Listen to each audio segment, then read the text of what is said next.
save! Mercy, what a stop! My goodness, what a save! What a save! What a glove save there, but what a stop! Looked like a sure goal. You talk about an A+ save and maybe the save of the night. Welcome to the Goalie Science Podcast, where we break down the science of goaltending, coaching, and everything in between. I'm Dr. Jamie Phillips, former professional goalie, board-certified physical therapist, and goalie performance specialist, alongside my co-host, Derek Boujan, owner of Boujan Goaltending and On Ice Hockey Performance Center. Whether you're on your way to a game, gearing up for practice, or just tuning in, grab your favorite drink and let's drop the puck on this week's episode. Welcome back to another episode of the Goalie Science Podcast, episode 112. We are joined by a highly requested guest again, Dr. Curtis Akerman from Milton Sports Vision Training Center in Milton, Ontario. Dr. Akerman, since you were on last week, a few episodes ago, have you gotten any goalies from the Goalie Science Podcast, and what is new in the world of sports vision training? Yeah, it's actually been, we've had a lot of engagement from it. It's pretty cool. We've had people reach out from like as far away as Boston, trying to find a place to get into. And we've had several more local, we had a professional women's goalie reach out and wants to get in for an evaluation, do some training. So yeah, the response has been really good. Good. Actually, one of your goalies today, Derek, I evaluated one of your goalies today. He's got a little vertical misalignment like Alex did. Probably Noah. I can't say that. Well, I know you're not a healthcare professional like the two of us, but there's a thing called HIPAA, and you got to follow it. I never said the last name, but he texted me saying he was coming to see you, so that's how I know who it was. But yeah, it was really interesting, and like the areas he wanted to improve on, like he was having trouble with his tracking, and the shots are starting to get hard enough that he's having trouble following them in.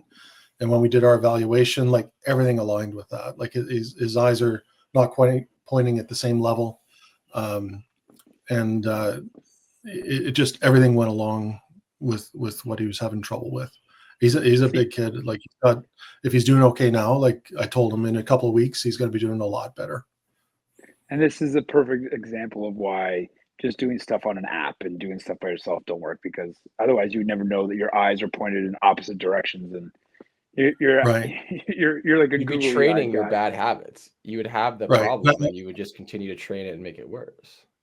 I did watch that Spit and Chicklets episode with the player talking about how he didn't know that he'd had a concussion and was having trouble with his hand-eye, and he was missing all kinds of empty nets, and he got into somebody like me.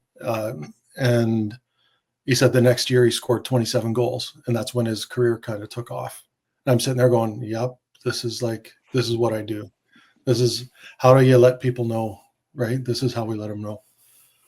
So I was coaching, this is a couple of years ago.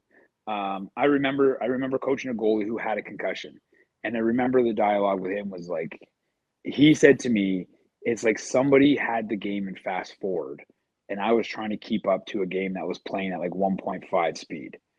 Right. So like how like this is like when we think of concussions, we don't think of goalies. We think of players, we think of defensemen. But when in terms of a goaltender, like how, like if you have a concussion, that's like the first time I heard that was like, oh, it's in fast forward. I was like, oh, I never thought of that. So when you think of concussions, so here's something that came out in a very recent goalie evaluation. When I saw that his eyes were misaligned vertically, that's a pretty common thing post-concussion. I said, have you ever had a concussion? He said, no, I don't think so. I don't remember ever having one. I said, you ever have your ears ringing after a shot? And he says, oh yeah, all the time. And his dad's sitting next to me. And I said, yeah, that's not supposed to happen. Your ears should not be ringing if you take a shot off your cage. Like, I hope you guys know that, but if that's the case, then your helmet's either not fitting properly or it's not padded well enough, or the material of the helmet is not good enough. Your ears are not supposed to ring after you take a shot to the head. That can be a sign of a mild concussion. So we want to try to avoid that. To all the hockey coaches out there, make sure when you're practicing, your players want to shoot for corners, that's great, but like on your own goalies, if they're dinging them in the mask, that's a huge problem. Like you're damaging your goalies. You're making it harder for them to track and harder for them to perform and harder for them to think, because you're letting your players take shots that they shouldn't be taking.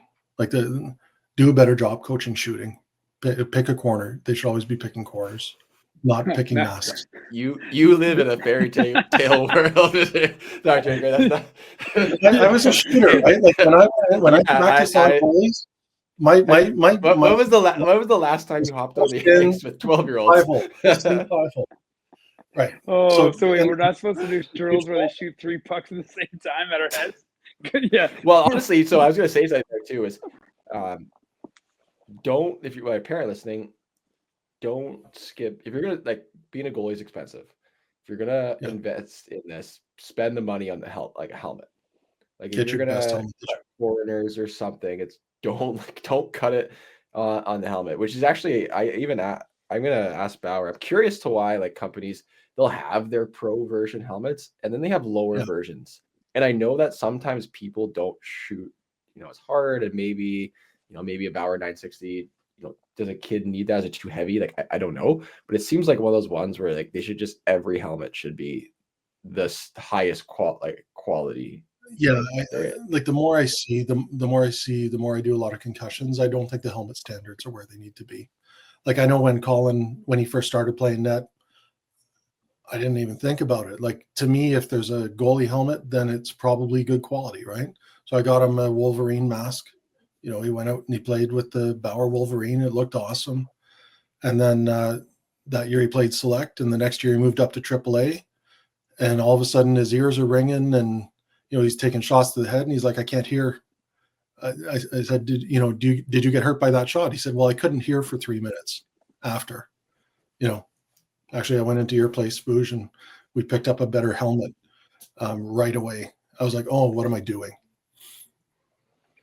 All right, I have a question about the helmet. Hang on, I'm cutting you off because you're going to change. I have my hand up. I don't care about your stupid hand. You always change the subject, and then we go off on the 13-minute tangent about something. We're on the helmet thing, so let's stay with the helmet thing. Yeah. I got a question, and my question is more important than JV's. This is interesting. So cages, when goalies have like a white cage or a chrome cage, or like just in terms of like the certified cat eyes, does it really matter if it's a white cage or if it's a chrome cage? Like, does that make a difference? Like, as a player, so I always played with a black cage growing up.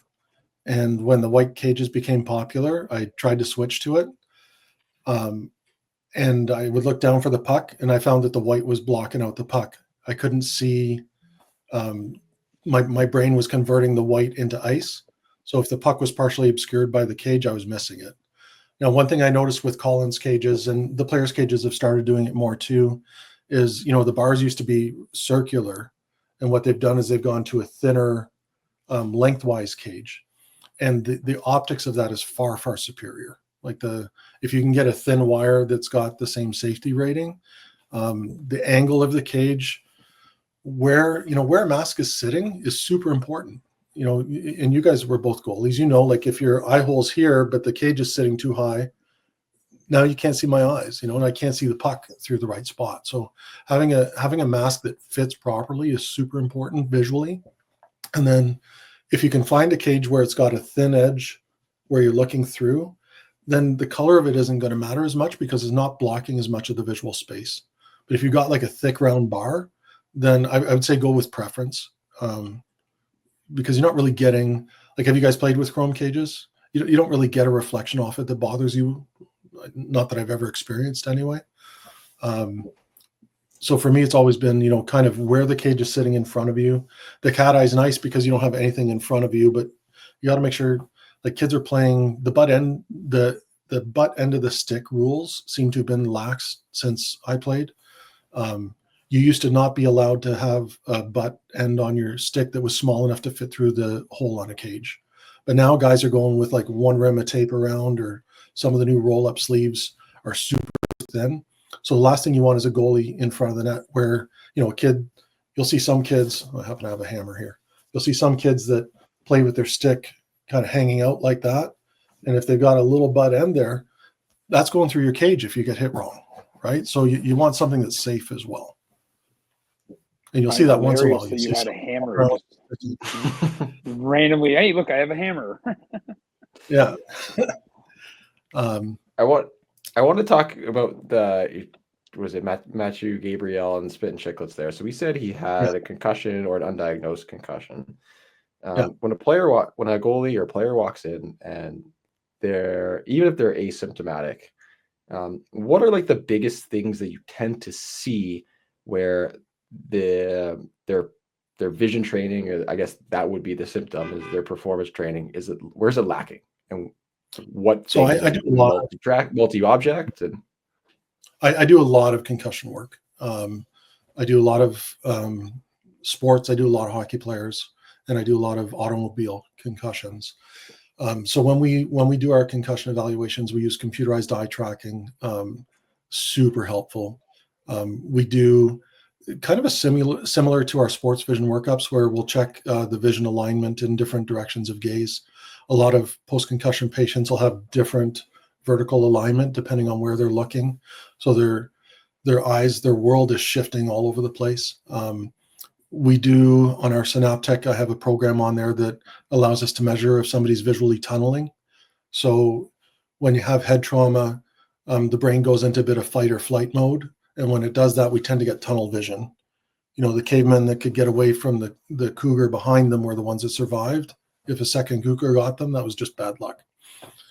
So the guys who were good at looking straight ahead didn't trip over the sticks. And that's where we came from. So when we get in trouble, we start to tunnel a lot. When we tunnel, we lose our peripheral vision. So our binocular system really destabilizes. A lot of times they'll have trouble converging. So if they're looking up close, their eyes won't come together right. So a lot of the hockey players I've had several like OHL and that players come in where they'll come in with their parent maybe, and they'll be talking about their hockey symptoms. And then I'll start to ask them about their reading symptoms. And it's like, yeah, I get a headache right away when I read. I see double. I'm losing my place. I can't remember what I read. And you can see the parent melting in the chair because all they had in their mind was, you know, is he going to be able to play hockey again? Not realizing that they're sending them to school and they're barely getting through the day. Like they're like struggling just to function day to day. And then they walk down the hallway and all the kids moving side by side. Jamie, you know, like VOR type stuff with concussions. When you get a lot of motion in your side vision, when you get a concussion and you're tunneling, we use our peripheral vision to predict what's going to happen around us. So then we lose our ability to know what's going on around us. So imagine like you're driving in a car and you're seeing like this, and all of a sudden there's a car up here. For your brain, that's the first time it's seen it. So your brain's response to a car appearing up in front of you is, where did that come from, right? If a car's showing up in front of you all of a sudden, very rarely does it come from behind. Usually it's coming, so you feel like you're going to be T-boned. So a lot of the concussion guys walk around feeling like that all the time, like they're walking through a grocery store, being desensitized by all the things on the shelves and the people walking by, or in a mall. And they're like, they don't know if somebody's about to punch them, right? That's what it feels like every time somebody just suddenly appears there. They think that they're going to be attacked. So that's how they're going through their day-to-day life. They're struggling to read. They're struggling to sleep. Your sleep often gets disrupted. So they're just a mess. And they're saying, you know, when I get on the ice, I don't feel right, because that's what they care about. They want to get back out and playing hockey, but there's so many pieces of their life that's being impacted that, like, if your kid gets a ding, you really want to take a step back and say, okay, let's get you into a specialist, but let's find out like how you're doing with the other stuff. Because I get too many kids that are getting pushed back into play too soon and they're not ready. And imagine playing hockey full speed. You're a defenseman or a left winger coming up the wing full speed, and you're not seeing what's going on around you. And somebody throws you a suicide pass, right? So your turn to pick up that puck, you have no idea where anybody else is. Like, those are the guys that get smoked and they get really badly injured. That's your subsequent concussion guys where, oh yeah, he had a concussion a few weeks ago, but he came back, he was okay. He probably wasn't okay.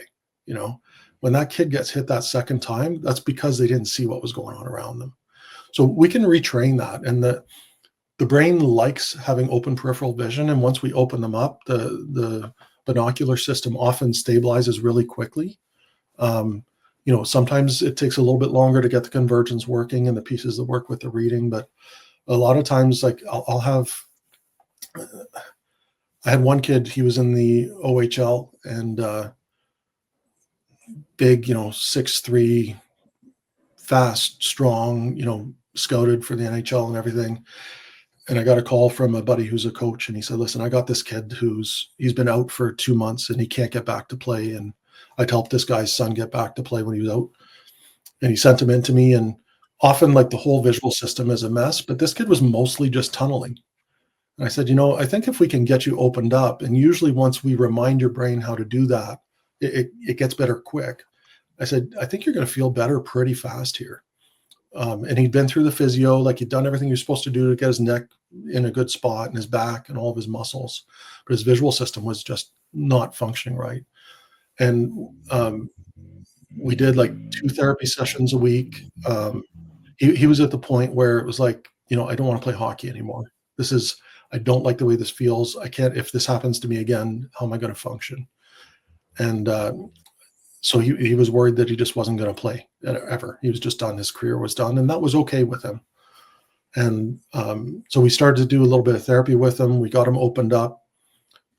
A week later, he was like, dude, I'm back on the ice. I'm like, whoa. He's like, no, I had a good practice. I'm like, I'm feeling really good. I said, can you give me like 1 more week at least? And he's, yeah, okay. And 3 days later, he's played 2 games and he got traded to somebody going for a chase for the cup. I was like, dude, so he was lucky that all he had was a little bit of tunneling, and he was smart enough that when I taught him how to open up, he was able to translate that to the ice. But he went from like, I'm never going to play again.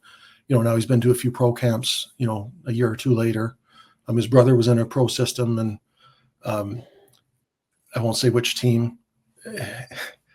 He had played a little bit in the NHL that year. He was in the minors currently and expected to come back up. And I got a call from this guy's mom and said, his brother's had a bad concussion. He's not getting better. I'm going to bring him into you. I said, okay, well, let's do an evaluation. Went through very similar kind of profile.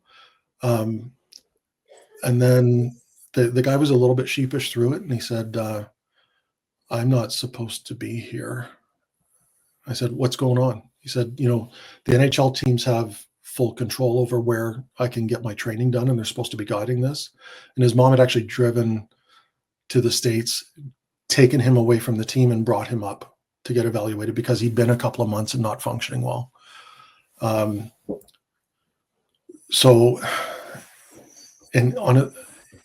was in an organization that who's had a pretty prominent player go through this, who's where everybody thought was going to be over, who came back. So I was surprised that they hadn't addressed this, the vision part of it. But it was, really frustrating for the kid. So I worked with him a little bit. I reached out to the team, talked to the trainer, and I said, listen, this is what's going on. This is why the patient came to me. I'll work with him a little bit, but I understand, if you guys want to know what's going on, I can explain it to you, and then you can carry on with the training back with the team. Because they want those players are possessions. It's not like in minor hockey. In minor hockey, the parents need to take ownership of the kids. The team wants what's best for the player. They don't want somebody jimmying with the player and doing something that isn't in their best interest. But parents really need to dig in for their kids and find that solution and make sure that all the pieces are working properly. So anyway, got the guy back playing. I think the team didn't like it because they traded him a month later. So you got him traded, is what you're saying? Yes. Hopefully,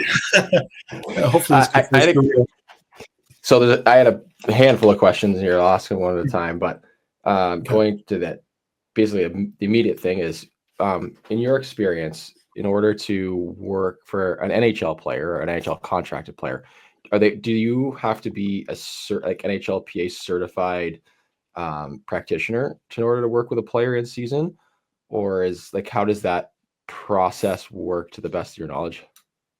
I don't know.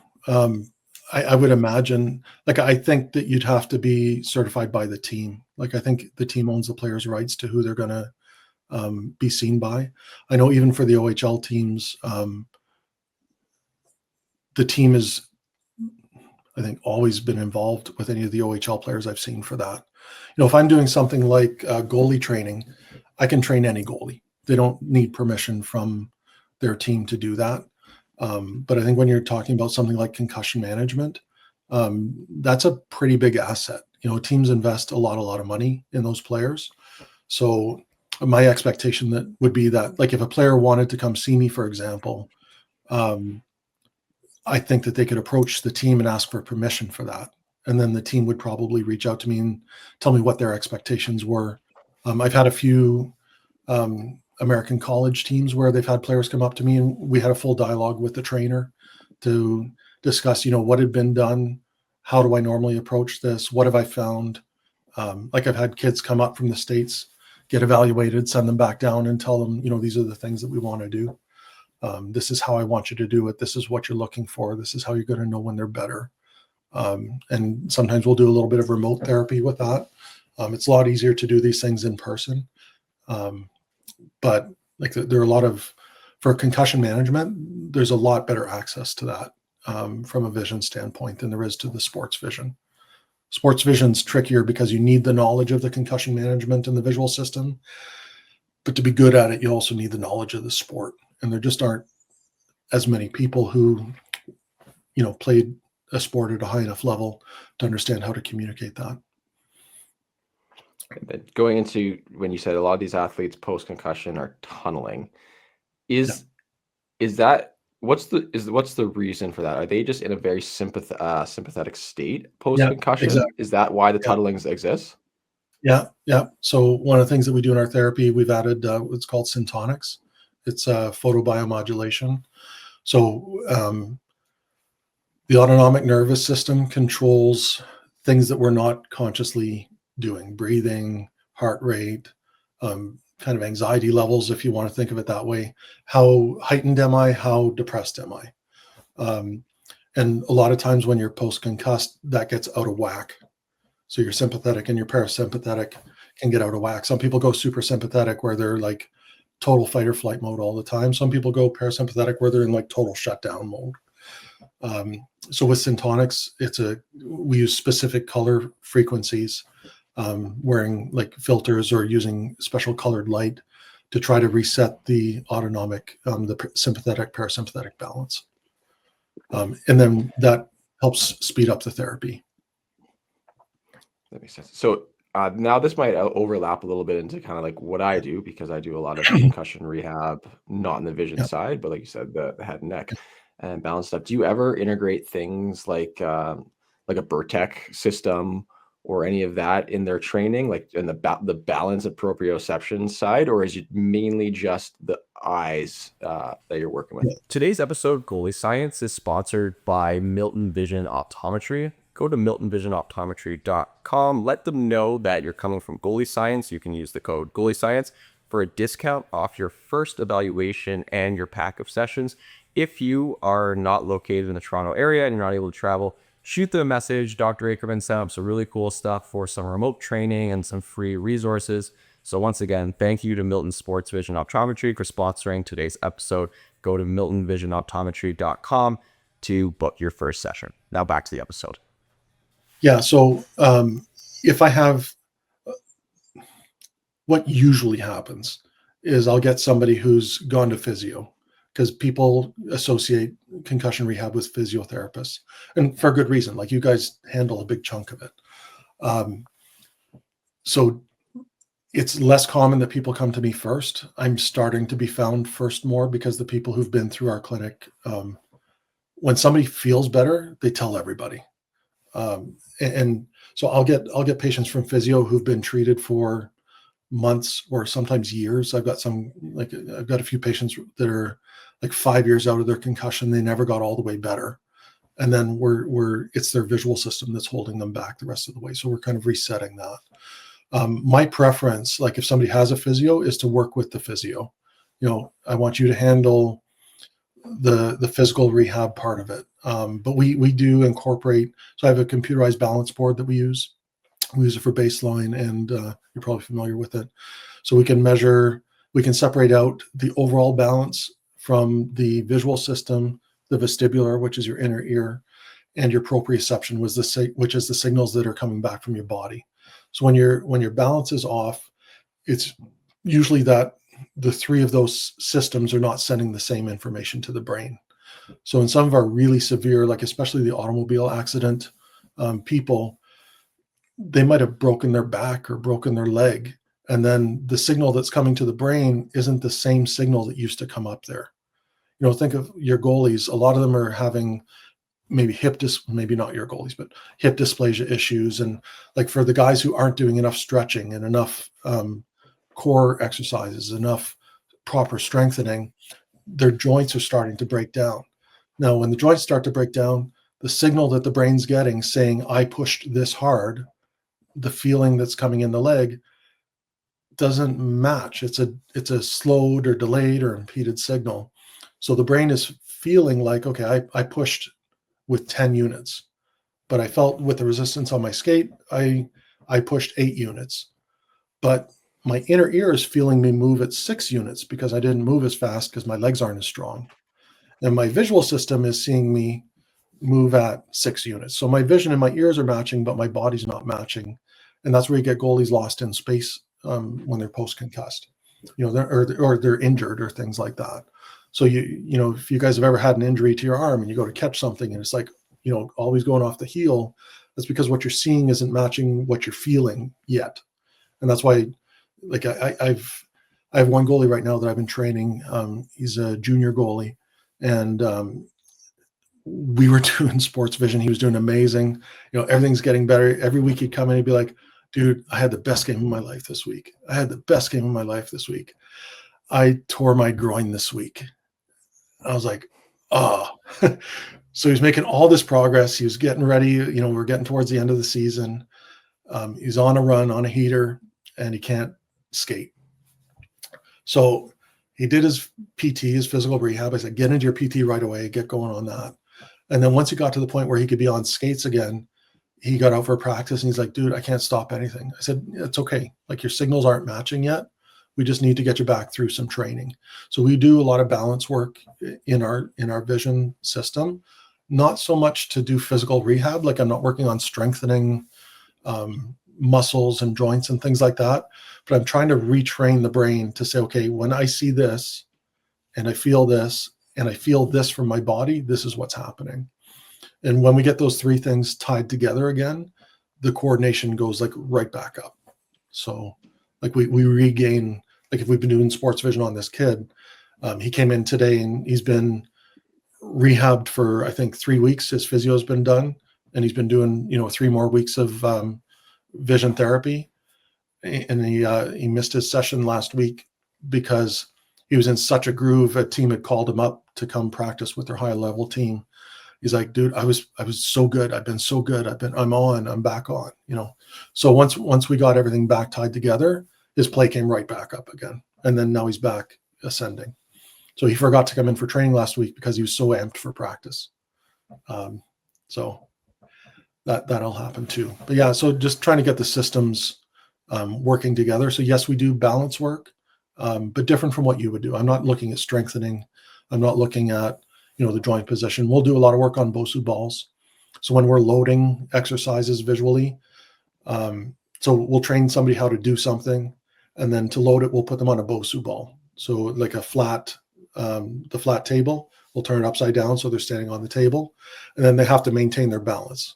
So we're training them to be more aware of their proprioception, and we'll give them a very heavily loaded task, visual, like our pegboard, where they're going around on a pegboard. They've got to follow a hole with the peg and then get the peg in. So now they're on a Bosu ball. So their balance is this. So this helps them recognize when they're out of balance, and it helps them understand how to be stable on their skates. So those kids, once we get them, and you'll see them like after a week or two, the board will be like this as they're moving around and around. When they bring that onto the ice, all of a sudden their brain's understanding of where they are in space goes way up.